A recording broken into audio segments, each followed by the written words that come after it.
슬프다 구스의 강 건너편 날개치는 소리나는 땅이여, 갈대배를 물에 띄우고 그 사자를 수로로 보내며 이르기를, 민첩한 사절들아 너희는 강들이 흘러 나누인 나라로 가되 장대하고 준수한 백성 곧 시초부터 두려움이 되며 강성하여 대적을 밟는 백성에게로 가라 하는도다.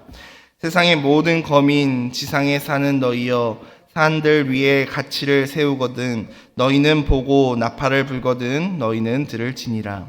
야훼께서 내게 이르시되 내가 나의 처소에서 조용히 감찰함이 쬐이는 일광 같고 가을 더위의 운무 같도다. 추수하기 전에 꽃이 떨어지고 포도가 맺혀 익어갈 때에 내가 낫으로 그 연한 가지를 베며 퍼진 가지를 찍어버려서 산의 독수리들과 땅의 들짐승들에게 던져주리니 산의 독수리들이 그것으로 여름을 지내며 땅의 들짐승들이 다 그것으로 겨울을 지내리라 하셨습니다. 그때 강들이 흘러 나누인 나라의 장대하고 준수한 백성 곧 시초부터 두려움이 되며 강성하여 대적을 밟는 백성이 만군의 야훼께 드릴 예물을 가지고 만군의 야훼 이름을 두신 곳 시온산에 이르리라. 아멘. 오늘도 새벽을 깨워 기도하시는 성도님들을 주님의 이름으로 환영하고 또 축복합니다. 또한 가정 및 직장에서 삶의 자리에서 온라인으로 예배드리시는 성도님들께도 이곳과 동일한 하나님의 은혜가 넘치기를 주님의 이름으로 간절히 축복합니다. 오늘 이 이사야서 18장 말씀을 근거로 우리를 도우시고 돌보시는 하나님이라는 제목으로 함께 말씀을 나누고 기도하기를 원합니다. 최근에 우연히 집에서 TV 프로그램을 본 적이 있습니다. 그 동물의 왕국이라는 프로그램인데 아마 많은 분들 잘 아실 것 같습니다.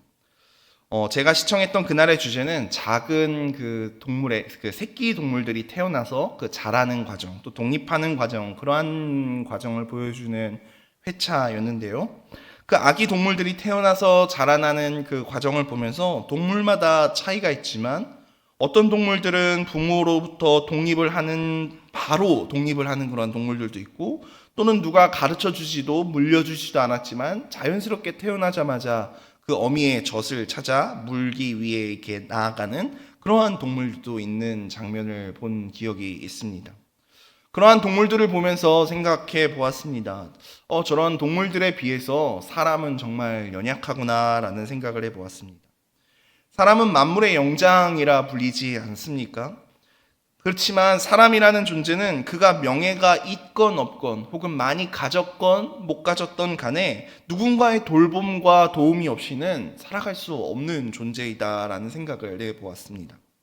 갓 태어난 아이 너무나도 잘 아시겠지만 부모의 도움 없이는 절대로 한순간도 그 아이가 장성하도록 살아갈 수 없습니다.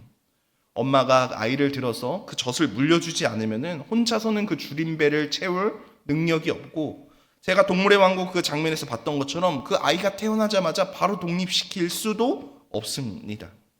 그렇다면 이러한 도움은 불과 그런 갓난 아이에게만 해당되는 것일까요?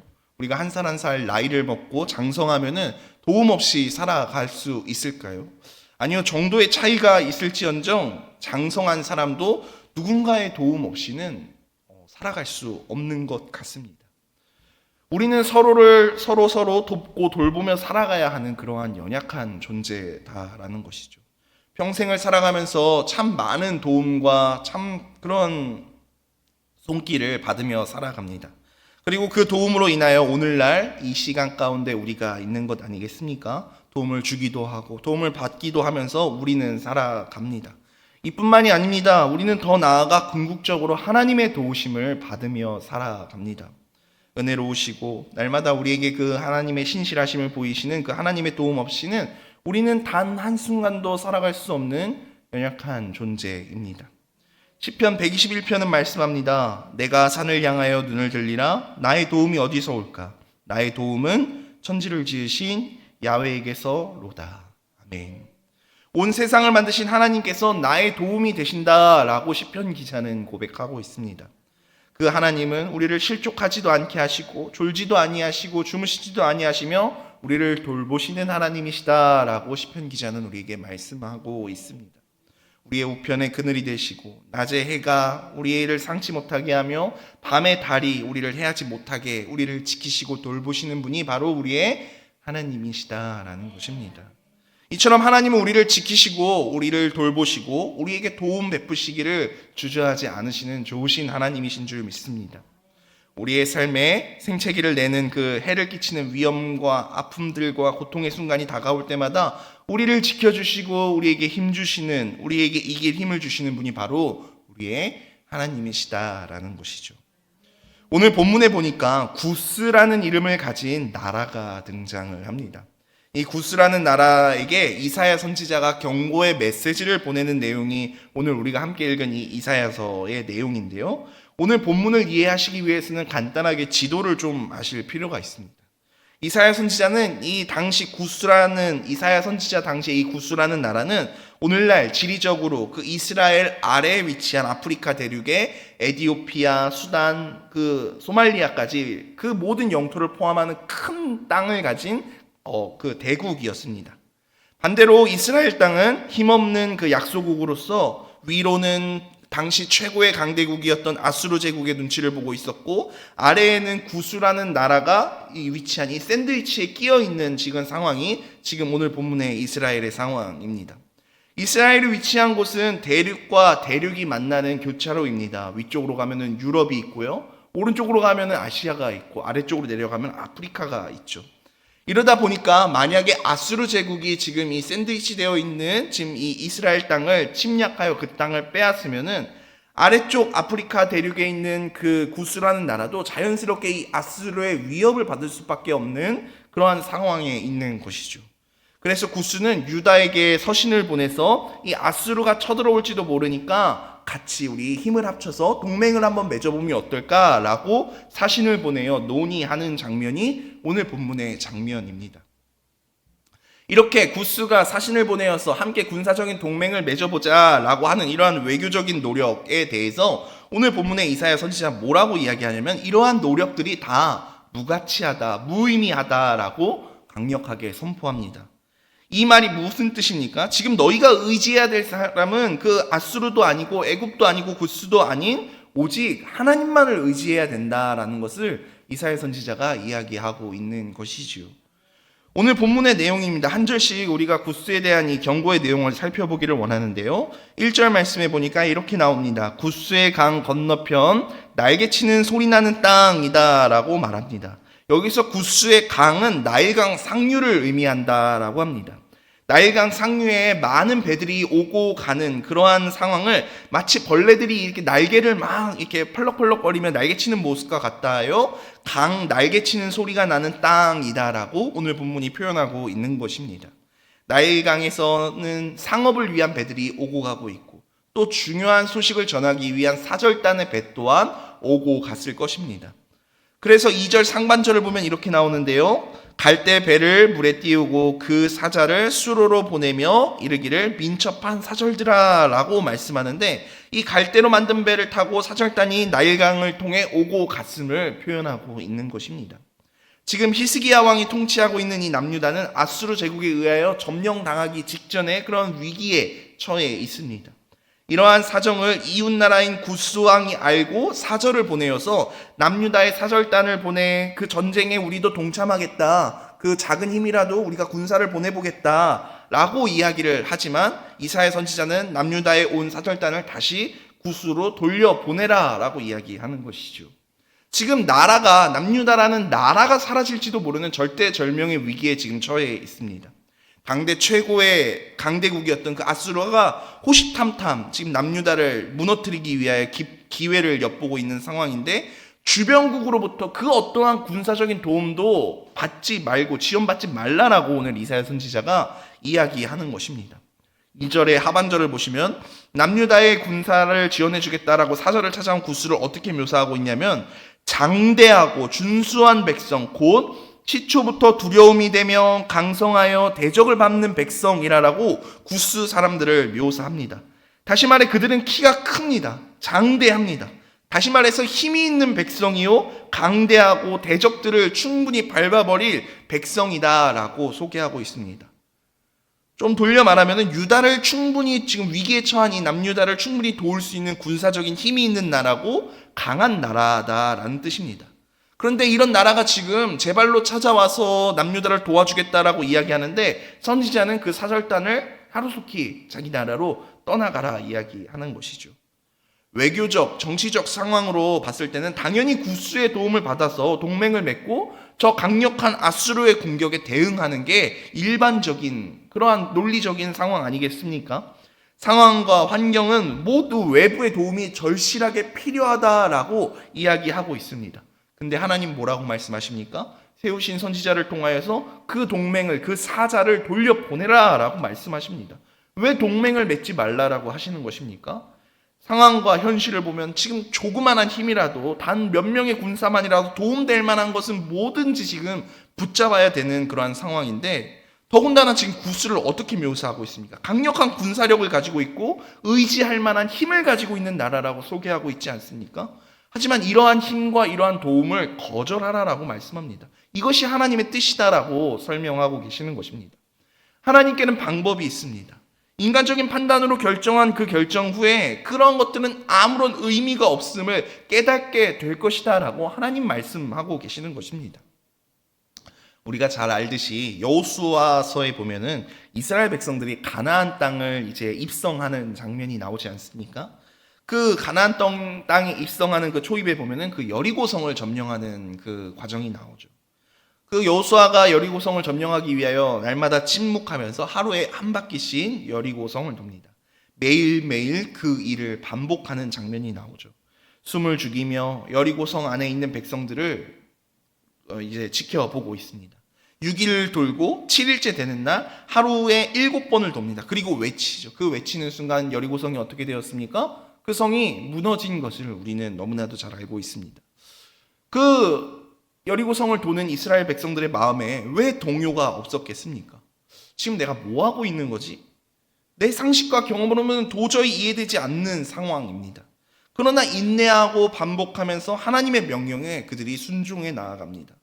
이성적인 또 논리적인 생각을 해보면 저 견고한 성을 무너뜨리는데 지금 이 성 한 바퀴 도는 게 이게 과연 가당키나 한 일입니까? 견고한 성을 무너뜨리기 위해서 전략회의를 하거나 여리고성이 얼마나 튼튼한지 정찰을 해보고 사전 점검을 해보고 연구를 하고 이러한 방법을 끊임없이 생각해야 합니다. 하지만 하나님의 일하심에는 이러한 전략회의가 필요 없습니다. 불필요합니다. 그저 하나님의 말씀에 순종하여 하나님의 명령에 따를 뿐입니다. 순종의 전쟁이요, 인내의 전쟁이요, 믿음의 전쟁이다라는 것이죠. 오늘 본문 3절에서도 선지자 이사야를 통해서 하나님 말씀하십니다. 세상의 모든 거민, 지상에 사는 너희여, 산들 위에 기지를 세우거든 너희는 보고 나팔을 불거든 너희는 들을지니라 라고 말씀합니다. 기지라는 말은 깃발이라는 말입니다. 산 위에 깃발을 세우고 나팔을 불 테니 너희는 보고 들으라 라고 말씀하시는 것입니다. 무슨 말입니까? 하나님께서는 분명히 우리에게 말씀하시고 일하실 터이니 너희는 보고 들으라 라고 지금 하나님 말씀하고 계신 것입니다. 구스 땅에서 사람들이 아무리 강력한 군사력을 가지고 있고 그 강력한 군사로 이스라엘을 도와주겠다라고 찾아왔지만 그 군대를 바라보면서 그 도울 힘이 없는 그들을 의지하지 말고 내가 너희에게 하는 이 말을 들으라라고 하나님 말씀하고 계신 것입니다. 하나님께서 보여주시고 들려주시는 것을 보아야 하고 들어야 합니다. 이어서 4절 말씀해 보니까요. 야훼께서 내게 이르시되 내가 나의 처소에서 조용히 감찰함이 쬐이는 일광 같고 가을 더위에 운모 같도다 라고 말씀합니다. 하나님은 이 모든 상황을 다 감찰하고 계신다라고 합니다. 마치 무엇같이요? 일광같이, 운모같이. 매우 급박한 그 위기의 상황이시지만 하나님께서는 이 모든 것들을 조용히 다 지켜보고 계신다라는 것입니다. 실제로 훗날 히스기야 왕 시대의 아수르에 의해 그 예루살렘이 함락당하기 직전에 이 급박한 상황에서도 하나님께서는 조용히 그것을 바라보시며 침묵하십니다. 조용히 지켜보십니다. 마치 매일매일 해가 떠 비추듯이 추수철 가을 더위에 그 아침 이슬이 내리쬐듯이 그 자연현상이 저절로 일어나는 것처럼 보이듯이 그렇게 지켜보고 계시는 장면이 나옵니다. 우리 믿음의 사람들은 이러한 하나님의 시선, 나를 언제나 하나님께서 바라보고 계시고 내 삶의 모든 것이 하나님의 그 섭리와 계획과 그 뜻 안에 있음을 믿고 살아가는 사람이 바로 우리 믿음의 사람들입니다. 그저 저절로 일어나는 자연현상처럼 보일지 모르지만 모든 것이 하나님의 때와 하나님의 계획을 따라 이루어지는 것처럼 인생도 역사도 자연과 인간의 삶도 결국 하나님의 뜻과 하나님의 계획과 섭리 가운데 이루어져 간다라는 것입니다.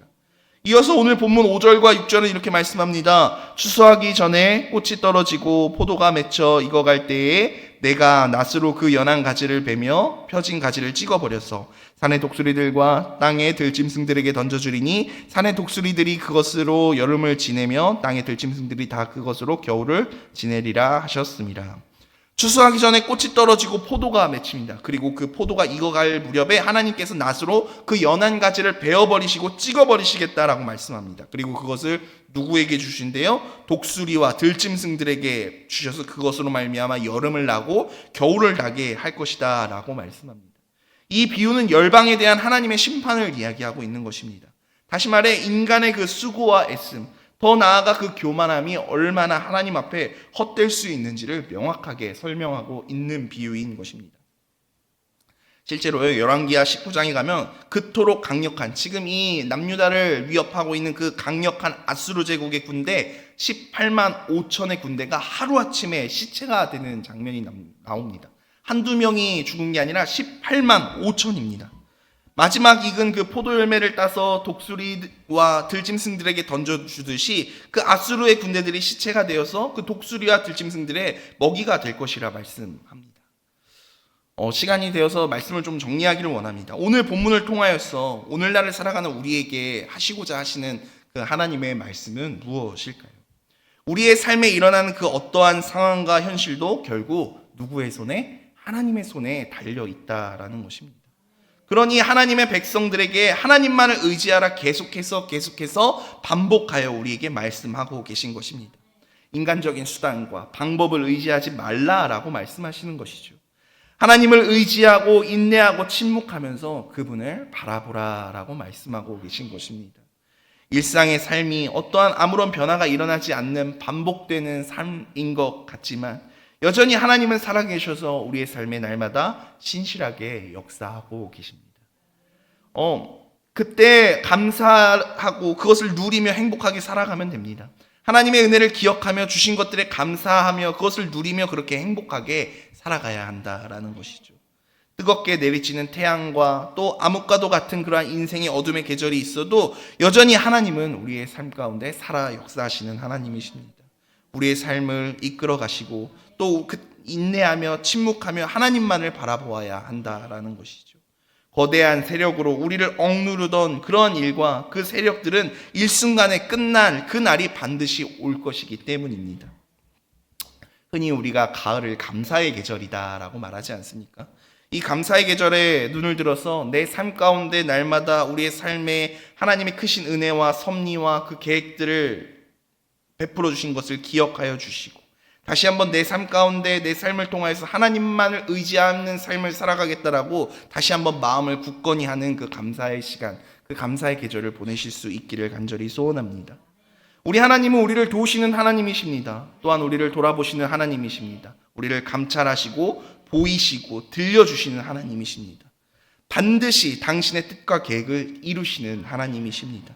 이러한 하나님의 도우심과 돌보심, 감찰하심과 성취하시는 그 하나님의 귀한 은혜를 기억하여 주시고 또한 내 삶을 통하여 이루실 그 놀라운 뜻과 그 귀한 뜻을 품고 감사하며 나아갈 수 있는 오늘 하루가 되시기를 주님의 이름으로 간절히 축복합니다. 함께 기도하겠습니다. 사랑과 은혜가 많으신 주님 감사합니다. 하나님, 날마다 우리의 삶 가운데 하나님의 신실하심을 베풀어 주시고 하나님의 신실하심과 하나님의 일하심으로 우리의 삶 가운데 하나님의 놀라운 은혜와 뜻을 펼쳐주심에 감사드립니다.